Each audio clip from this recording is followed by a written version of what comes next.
चलो चलते हैं।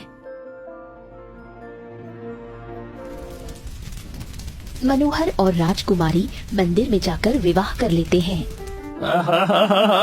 अब तो मैंने राजकुमारी को फंसा लिया।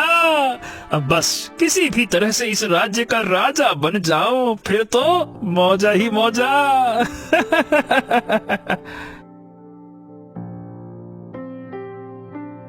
क्या सोच रहे हो मनोहर?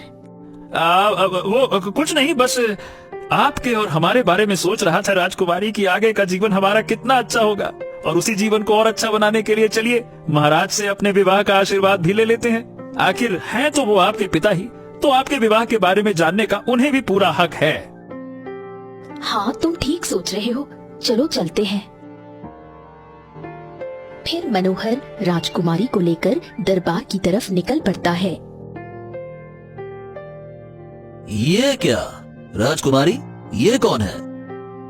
मंत्री जी, हम हैं राजकुमारी के पतिदेव और हमने इनसे विवाह कर लिया है। राजकुमारी, ये आपने क्या कर लिया? महाराज को पता चलेगा तो वो आप पर बहुत गुस्सा करेंगे। ये क्या किया तुमने पुत्री, ये क्यों किया? महाराज को मेरा प्रणाम। महाराज, मैंने राजकुमारी से विवाह कर लिया क्योंकि हम दोनों एक दूसरे को बहुत प्रेम करते थे। तेरी हिम्मत कैसे हुई मेरी पुत्री से विवाह करने की, वो भी मुझसे पूछे बिना? ये तुमने ठीक नहीं किया। इस विवाह को हम नहीं मानते। राजकुमारी, आप इसे भूल जाइए। नहीं पिताजी, कुछ भी हो जाए मैं इसे नहीं भूल सकती। मैं इससे सच्चा प्रेम करती हूँ। महाराज महाराज महाराज, अब मेरी भी सुन लीजिए। आप ऐसा कुछ नहीं कर सकते। मैं इस राज्य का होने वाला राजा हूँ, इसलिए आप हमसे तमीज से बात करिए। अगर आपने कुछ भी किया तो समझ लीजिए बहुत गलत हो जाएगा आपके साथ। तेरी इतनी हिम्मत कि तू हमें, इस राज्य के महाराज को धमकी दे रहा है? तू हमें हमारे सिंहासन से हटाना चाहता है? पिताजी, इन्हें माफ कर दीजिए। इनसे गलती हो गई, लेकिन ये सच ही कह रहे हैं।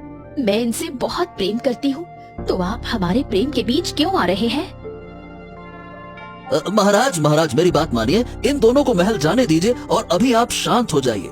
हम आराम से इस बारे में सोचेंगे कि हमें क्या करना है। अभी मामला बिगड़ सकता है। चलो मनोहर, हम लोग चलते हैं। फिर मनोहर राजकुमारी को लेकर चला जाता है।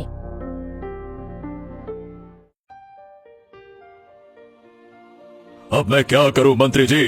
हमारी बिटिया रानी राजकुमारी ने तो हमसे बिना पूछे ही विवाह कर लिया, और आपने देखा वो फटीचर, उसका पति, उसके बोलने के तरीके से समझ में आ रहा है कि वो एक नंबर का लालची इंसान है।